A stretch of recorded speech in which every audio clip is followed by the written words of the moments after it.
Saudações a todos os amantes da filosofia, os amantes da sabedoria.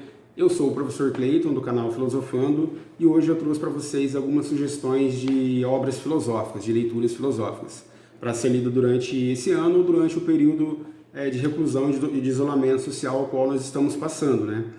Não é um momento fácil, não é um momento complicado, mas enquanto nós estamos em casa, de quarentena, esperando esse problema dessa pandemia, que acarretou todo o Brasil, todo mundo, né? O que fazer durante esse período? O que fazer em casa? O que ler?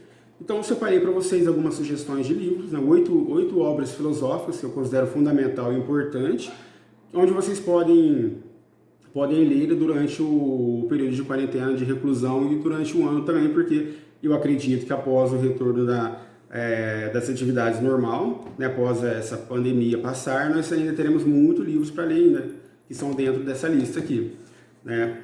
Curta nosso canal, se inscrevam, clique aqui na opção de se inscrever no nosso canal, comente os nossos vídeos, deixe seu like, deixe a sua curtida e, se possível, compartilhe também nas redes sociais, né? É sempre bom divulgar o conhecimento. O conhecimento ele é algo que enobrece a alma, enobrece o ser humano. Então, se você puder, compartilhe nas suas redes sociais, com seus amigos, com seus familiares, né? E comente também aqui embaixo na nossa aula para a gente poder continuar esse debate nosso aqui, inclusive o que vocês estão achando das leituras, né, dos livros também, ok? O primeiro livro que eu trouxe para vocês é um livro do Platão, do filósofo grego Platão, chamado Apologia de Sócrates, né? É um livro muito importante, que eu considero importantíssimo, um livro também que pode ser também um tratado político, porque ele aborda também política aqui, né? Ou seja, os métodos que levaram aí à prisão e morte de Sócrates, né? O que foi uma prisão política, né? Foi uma condenação política. Então, nesse livro aqui, Apologia de Sócrates, ou seja, a defesa de Sócrates, o Platão ele faz aqui uma grande defesa do seu mestre, né? E onde ele aborda também, ele defende aqui também, ele trata nesse livro aqui da questão do questionamento, né? Da reflexão, do pensamento crítico, né? Da defesa do pensamento crítico, que é o que Sócrates fazia na época, né? O que levou ele à morte, que condenou ele à morte, além do seu conflito com os sofistas, foi também essa questão da arte do questionamento. Por que ele foi condenado? Por que ele é acusado de corromper a juventude com a sua filosofia? Por que ele é acusado de corromper os jovens? Justamente porque ele levava os jovens, não só os jovens, mas toda a sociedade, ao questionamento, né? As pessoas levantavam dúvidas com Sócrates, né? Então ele colocava as pessoas justamente para filosofar, né? Então esse livro da Apologia de Sócrates é uma ampla defesa também dessa questão da importância do pensamento crítico, do questionamento, do ato de reflexão, né, de você refletir na sociedade e em relação à sua sociedade que você vive, né? E também ele aborda aqui os últimos momentos ali de Sócrates, né? Ou seja, quais foram as causas políticas que levaram Sócrates à condenação e morte, né? O que levou, né? Quais foram os três acusadores de Sócrates, quais eram as suas reais intenções políticas com isso. E é um livro também muito importante para a discussão política, né? Levanta um debate político, né? Ou seja, quais eram as reais intenções, principalmente do governo ateniense com essa condenação de Sócrates, se ele não havia cometido nenhum crime, né? Traduzindo para a nossa era hoje, para a época contemporânea, para a contemporaneidade, quais os reais interesses de alguns líderes, de alguns governos, de alguns estados, em tirar a filosofia da escola, do ensino médio, né? Então esse é um questionamento que a gente levanta também, né? Qual o interesse deles, né? Então, será que não tem interesse político também? Quando a gente ouve por aí, né, ou quando a gente vê algumas propostas políticas da retirada, né, de tirar a filosofia da escola, existem propostas políticas, nós sabemos disso, a filosofia já ficou fora da escola durante um tempo, né? Retomou faz pouco tempo, bem recente, né? E quais os reais motivos dessa retirada? Então, a gente pode elencar aqui, né? Pode fazer essa associação, ok? O livro aí eu considero importantíssimo como uma sugestão para vocês.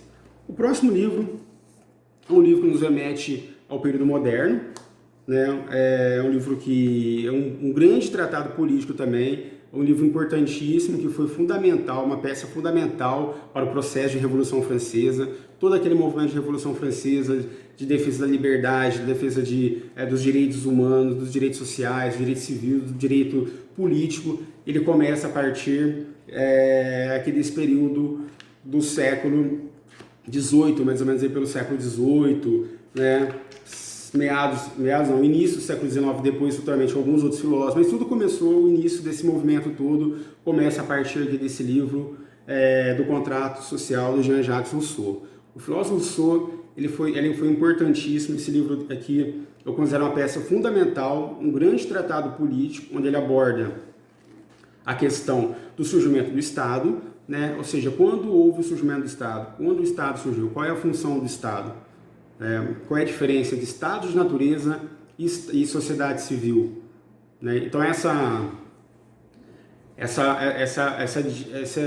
esse debate entre público e privado, qual é o verdadeiro, né, qual é a verdadeira função do Estado, tudo o Rousseau discute nesse livro do Contrato Social, né, onde ele vem debater justamente como que houve esse contrato, o que foi esse contrato, o que é o contrato social, né, o que é estado de natureza, como o homem vivia no estado de natureza e como ele vive em uma sociedade organizada, uma sociedade civil. Né? O Estado ele tem um poder absoluto? O Estado ele detém o poder absoluto nas mãos ou não? Ou o poder está com o povo, ou o poder emana do povo? Então, essa crítica ao absolutismo, né, essa crítica, essa defesa que existia, que havia antigamente na monarquia, entre os estados absolutistas, em que o poder ele tinha que ser centralizado em uma única pessoa, num único rei, como um poder absoluto, ele é totalmente questionado nesse livro. Né? Aquilo que o Thomas Hobbes vai defender, né, como aquela teoria política que o Thomas Hobbes defende, onde o poder ele deve estar centralizado, absolutizado em um único rei, né, ele é totalmente questionado aqui no livro do Contrato Social do Rousseau. Né? Então, nesse livro aqui, ele é importantíssimo, é um tratado político muito importante, que ele foi base fundamental para o processo de Revolução Francesa. Quando ele defende que o poder emana do povo, ele está questionando o poder absoluto do rei. Né? E o poder que antigamente era defendido pela Igreja como um poder, além de ser centralizador, o poder ele era dado por Deus, né? Essa ideia de que o poder é dado por Deus, a origem divina do poder, ele é questionado aqui no Contrato Social, né? Então, é uma obra também importantíssima, fundamental para vocês compreenderem todo o processo político e a nossa teoria política atual também, que foi fundamentado aqui nas ideias do saudoso Rousseau. Um livro importante, que eu considero importantíssimo, que eu considero assim, um livro que acabou estremecendo as bases ali do século XIX, da moral, né, onde coloca em xeque os valores morais, coloca em xeque ali os valores que foram fundados, valores morais que foram fundados, né, em uma metafísica, por exemplo, é esse livro aqui do nosso amigo Friedrich Nietzsche, né, A Grande Genealogia da Moral. Um livro polêmico porque ele questiona a origem dos valores, né, onde está a origem dos nossos valores. Esse livro aqui, Genealogia da Moral, ele é um desdobramento, uma continuação do livro Para Além do Bem e do Mal, que o Nietzsche começa, depois ele retoma alguns questionamentos aqui, ou seja, uma continuidade do livro Para Além do Bem e do Mal. Né? O que é tratado nesse livro? A Genealogia da Moral, ele vai questionar justamente a origem dos valores do ser humano. Os valores que nós damos à vida, os valores as avaliações que nós fazemos da realidade, né? Por exemplo, o conceito de bem e mal, né? Esses conceitos de bem, de mal, né, que foram estabelecidos ao longo da história, eles foram determinados por quem? Quem é que avalia que uma coisa é boa ou outra coisa é ruim? Né? Que algo é bom e algo é ruim? Né? Quem que dá valor a isso? Quem que vai valorar, né, isso? Então, o Nietzsche, o que ele faz aqui? Ele vai fazer uma grande crítica à moral socrático-platônica, né? A moral socrático-platônica. Ele vai fazer uma crítica à moral cristã também, que aí ele vai pegar pesado com o cristianismo, não só com o cristianismo, mas com uma religião. Então, ele vai defender a ideia de que aqueles valores, esses valores que foram estabelecidos, que foram determinados para o homem, para o ser humano, ao longo da história, que foi fundado no cristianismo, determinado pelo cristianismo, eles deveriam ser transvalorados. O que é a transvaloração dos valores? Seria a total mudança dos valores, né? O homem deveria fundar novos valores no próprio ser humano, ou seja, ele deveria questionar, na realidade ele questionava esses valores metafísicos e ele acreditava que o ser humano deveria fundar novos valores a partir de uma ética imanente, né? Ou seja, uma ética fundada no ser humano. Isso aqui é uma aula que eu vou tratar também, a nossa próxima aula, que eu vou postar essa semana no nosso canal. Eu vou tratar justamente dessa questão da moral, né? Da transvalorização dos valores, ou seja, o que o Nietzsche entende por valores, o que são valores humanos, qual é a diferença entre valores imanentes e valores transcendentes, a diferença entre mundo, né, além e mundo físico, né? Tudo isso eu vou tratar numa próxima aula, na próxima aula nossa, que eu vou abordar esse conceito aqui da genealogia da moral, ok? O próximo livro é também do Nietzsche, né? Um dos livros que eu considero importantíssimo, e para aqueles que querem iniciar a leitura em Nietzsche, particularmente eu sugiro que comecem pelo Assim Falou Zaratustra, né? Esse livro aqui, Assim Falou Zaratustra, um dos livros, se eu não diria o principal livro do Nietzsche, né? Eu diria que seria o principal livro do Nietzsche e um dos livros mais importantes dele, porque aqui ele vai retomar o que ele começa lá na Gaia Ciência, que é o conceito de morte de Deus, né? Então esse livro aqui ele aborda o profeta Zaratustra, que havia passado 10 anos no alto das montanhas, e ele desce as montanhas para anunciar um novo evangelho, entre aspas, né? Uma boa nova, né? Ou seja, o que seria essa boa nova? O que seria esse anúncio que ele traz? Seria justamente a morte de Deus, né? A ideia de que Deus está morto, Deus morreu, né? Ou seja, Deus não faz mais sentido nesse mundo, né? Por que não faz mais sentido? Porque o homem colocou outros modelos, outras categorias, né? Outras verdades, entre aspas, aí, no lugar de Deus. Então, tudo isso é tratado nesse livro aqui. É um livro muito importante, que ele vai retomar também a crítica da moral, a crítica dos valores, a tradição judaico-cristã. Ele vai tratar nesse livro aqui também Assim Falou Zaratustra, ou Assim Falava Zaratustra. Então, é um livro que eu aconselho principalmente para os iniciantes do Nietzsche, né? Lembrando que é muito importante também vocês lerem aqueles que não estão habituados, lógico, com a leitura filosófica, lerem também alguns comentadores, né? Por quê? Porque a gente vai... quando o leitor vai pegar os primeiros livros, as primeiras leituras filosóficas, ele vai ter uma série de dificuldades, que é natural da filosofia mesmo, né? Ou seja, uma leitura filosófica é diferente de uma leitura, por exemplo, literária, né? Ela tem uma certa complexidade a mais. Então, os comentadores, por exemplo, um autor que escreveu sobre Nietzsche, um especialista sobre Nietzsche, um especialista sobre Heidegger, por exemplo, ele vai preparar o leitor para o leitor ter uma facilidade maior, né, com o livro do próprio filósofo, porque é tenso, né?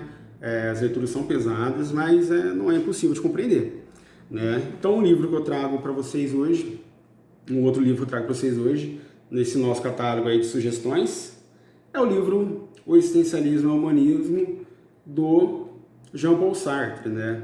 O Jean-Paul Sartre ele foi considerado um dos pilares do existencialismo, né? É considerado um dos pilares, um dos pais do existencialismo, né? Um dos grandes defensores, né? Foi um dos principais aí, essencialistas que realmente levaram ali, o existencialismo defender o existencialismo, né? Com muita cautela, com muita propriedade, né? O que aborda o Essencialismo ao Humanismo do Sartre? O Essencialismo ao Humanismo é um livro que ele surgiu de uma conferência feita por Sartre em Paris em 1947, se não me engano, 46, 47. O que foi tratado nessa conferência? Essa conferência foi uma conferência que foi marcada por ele, que foi organizada por ele para explicar o que seria realmente, de fato, o existencialismo, né? Porque havia muita confusão na época, as pessoas não entendiam, não compreendiam corretamente o essencialismo como uma corrente filosófica, né? E havia muitas críticas, né? Críticas dos marxistas, críticas dos comunistas, críticas do cristianismo também, as críticas da religião que caíram matando em cima do Sartre, né? Onde ele defende que o homem é o projeto de si mesmo, o homem é o construtor da sua própria história, não existe nada além desse mundo do homem, não existe ninguém ninguém responsável pela sua história a não ser você mesmo, né? Então essas ideias, alguns conceitos tratados no livro, ele resolveu realizar essa conferência para justamente explicar o que seria o essencialismo, né? O essencialismo, por que essencialismo e humanismo? Porque ele dizia que o essencialismo era uma corrente filosófica que defendia, que pretendia aí o humanismo, né? Que era o humanismo, defendia o ser humano, né? Então o livro também que eu considero fundamental para vocês lerem nesse período de reclusão, tá? Do Sartre, muito legal, que expressa bem aqui o pensamento dele sobre o essencialismo. Outro livro aqui importantíssimo, é um livro que eu já falei dele em algumas aulas, né? Que eu já publiquei aqui no YouTube, que é um livro fundamental para compreender o pensamento de Adorno e de Horkheimer, né? Um dos pilares aí da escola de Frankfurt e da teoria crítica. É o livro Dialética do Esclarecimento, né? O Dialética do Esclarecimento também foi publicado na década de 40, que é um livro fundamental para a compreensão dos principais conceitos dele. Por exemplo, a crítica que ele faz à razão instrumental, né, a razão controladora, como um empecilho para a emancipação do ser humano, para a emancipação do homem. Essa crítica que ele faz, o conceito de indústria cultural, né, ele vai expressar pela primeira vez aqui nesse livro aqui, né, a Dialética do Esclarecimento. Né? Então, é um livro que ele trata aí, ele vai questionar mesmo as bases ideológicas, né? As grandes indústrias que se apropriam da arte com o objetivo de venda, né? De vender, de lucro, né? E aqui ele expressa aqui muito bem nesse livro aqui uma linha marxista, né? A gente percebe aqui nesse livro nós sabemos que a primeira geração da escola de Frankfurt era formada por filósofos marxistas, né? Mas esse livro aqui ele deixa bem claro aqui um rastro de marxismo, do marxismo, né? Quando ele faz essa crítica à indústria e acusa a indústria de ser uma indústria que se preocupa com o lucro, né? Ao invés de se preocupar com a formação da sociedade, com a cultura, né? Então é um livro também que eu considero importante para ser lido durante um ano, durante o período de reclusão. Outro livro fundamental que eu acho importantíssimo é o livro O Homem Quem Ele É, do Batista Mondin, né? Elementos de uma Antropologia Filosófica. Um livro fundamental, importantíssimo para quem se interessa por antropologia filosófica, para quem quer compreender o homem, o ser humano, né? Esse livro aqui, do Batista Mondin, ele trata sobre a questão do ser humano. Então ele vai, na verdade, partir de vários autores, de vários filósofos, como Descartes, por exemplo, o Feuerbach, né, o Nietzsche e outros autores, grandes nomes da filosofia, para tentar entender o que é o ser humano, né? Ou seja, quem é o homem? O homem, quem é ele? Né? Essa pergunta milenar aí, que ninguém consegue responder, ele vai abordar nesse livro aqui. Então ele fala do homem cultural, o homem cultura, o homem clássico, né? O homem religioso, né? Ele trata sobre filosofia da linguagem também. Então é um livro aqui importantíssimo, é um livro muito interessante e muito atual, né? Porque ele fala justamente, ele se pergunta, ele sempre vai ser atual, né? Essa pergunta ela é sempre atual. O homem, quem é ele? Quem é ele? Da mesma forma que nós perguntamos sobre Deus, quem é Deus? Quem é ele? Quem é Deus? Quem é ele? Nós nos perguntamos também sobre nós mesmos, né? E para ajudar a nos compreender, né? Para nos ajudar a compreender tanto como homem religioso, como homem cultural, como um homem que faz história e se constrói, ele vem aqui através desse livro, desse tratado aqui, e ele começa o livro falando da linguagem, né? Que o ser humano é um ser de linguagem, e ele vai desenvolver durante o livro as várias abordagens do ser humano, né? As várias linhas de pensamento, as várias linhas que explicam aí o que realmente, eu tento explicar pelo menos o que é o homem. Próximo livro, a nossa oitava obra que eu sugiro né? E esse livro aqui eu sugiro também uma leitura com muita cautela, com muita calma, sem pressa, que é um livro fundamental para entender as estruturas da sociedade moderna, né? Da sociedade contemporânea, da nossa sociedade atual. Ou seja,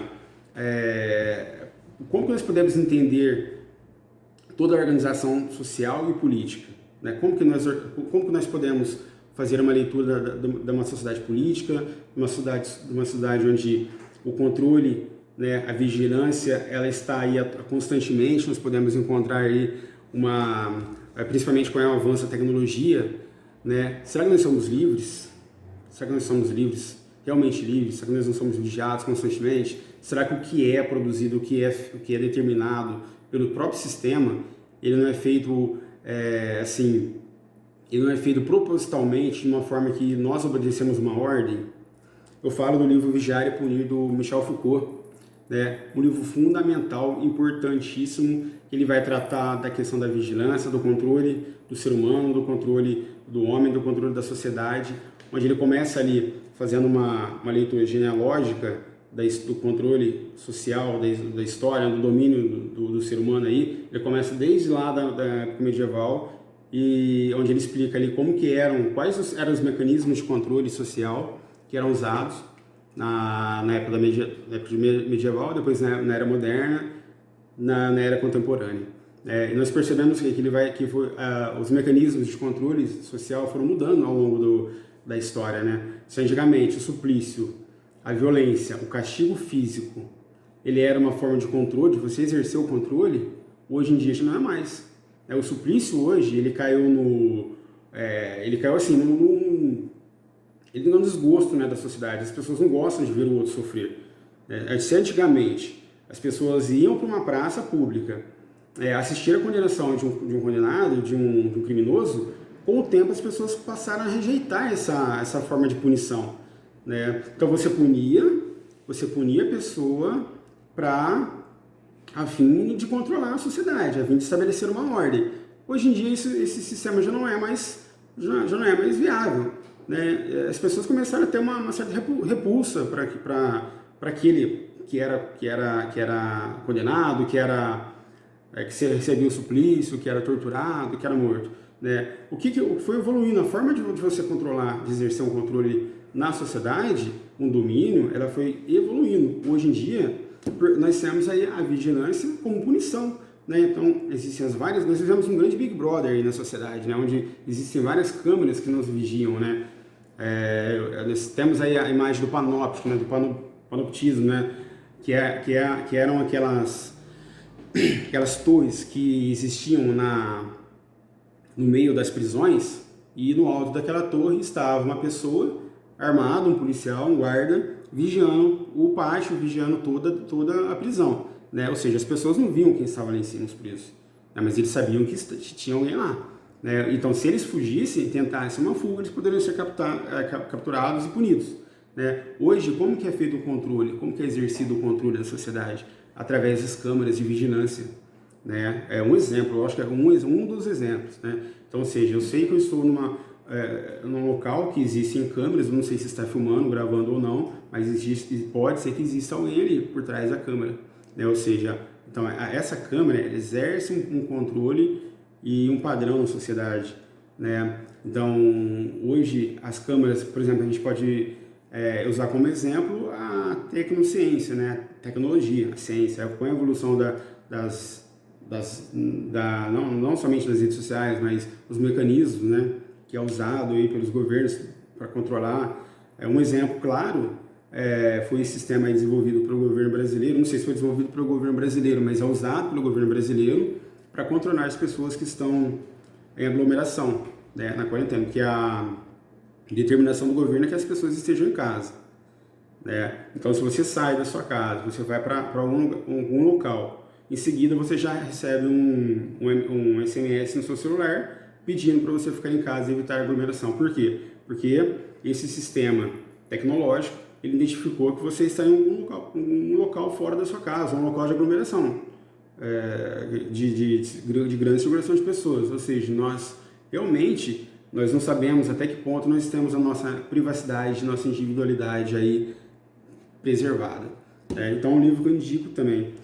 Pessoal, só uma dica para vocês que irão iniciar a leitura dos livros. Assim, nós sabemos que nós não podemos, como eu já falei com vocês no início do vídeo, nós não podemos comparar a leitura filosófica com uma leitura literária. Então há uma grande diferença nisso. Então a leitura literária, ela exige, aliás, a leitura filosófica, ela exige uma concentração maior. É muito comum você pegar logo nas primeiras páginas ali e não conseguir ler, não conseguir entender, compreender realmente o que está sendo dito, identificar o principal problema, a principal questão, a principal ideia do texto. Por quê? Porque o livro filosófico realmente ele é um livro tenso. Ele não é um livro que você lê na primeira página e entende logo em seguida, na primeira vez. Então exige uma concentração, exige ali uma dedicação maior, porque são livros assim que realmente são livros complexos. E eu também sugiro que vocês leiam com um dicionário ao lado. Caso vocês identifiquem alguma palavra, algum termo que vocês não compreenderam, vocês podem consultar no dicionário para compreender melhor ali a ideia do autor, o sentido para a frase ou para o texto realmente fazer sentido. Então, eu indico para vocês aí, então, uma leitura assim mais apurada, mais com calma, uma leitura mais onde vocês podem voltar aí caso não compreendeu a primeira página. Por exemplo, eu quando eu peguei o livro A Crítica da Razão Pura do Kant para ler a primeira vez, eu fiquei vários meses, várias semanas, vários meses para ler o prefácio da obra, porque é uma obra muito tensa, uma obra muito... O Kant não escrevia para o outro, ele escrevia para ele mesmo, Então são autores que não se preocuparam ali em saber se realmente o interlocutor, o leitor iria compreender o que estava sendo dito ali. Ele escreveu, ele criou sua obra, mas não com esse direcionamento, com essa intenção, com essa preocupação. Lógico, a preocupação dele era outra, deles eram outras. Então leiam com calma, leiam com atenção, comente, deixem seus comentários, o que vocês estão achando das leituras, para a gente continuar o debate. Okay? Não se esqueçam de curtir o nosso vídeo, de ter seus comentários, de compartilhar o nosso bate-papo e também de se inscrever no nosso canal. Clica no sininho para ativar as notificações para você não perder nenhuma aula, nenhuma novidade que a gente pode estar surgindo por aí. Pessoal, um abraço, boa leitura, boa leitura filosófica e não se esqueçam aí da importância da filosofia para o desenvolvimento crítico da sociedade. Um abraço, até a próxima.